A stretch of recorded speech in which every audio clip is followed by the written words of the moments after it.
și am început să fac un vlog numit Chris C.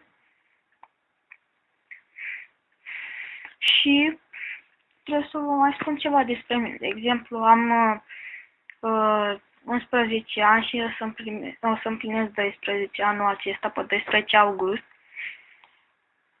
Și am un cățel, așa, nu știu ce să mai spun.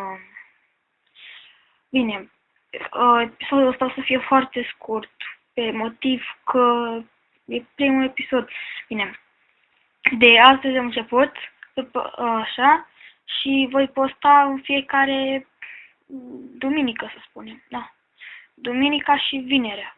S-ar putea, dar nu știu ce. Dar în zilele astea sunt șanse mari să apară pe canalul meu un nou episod cu vlogul. Deci cam asta a fost. Pa!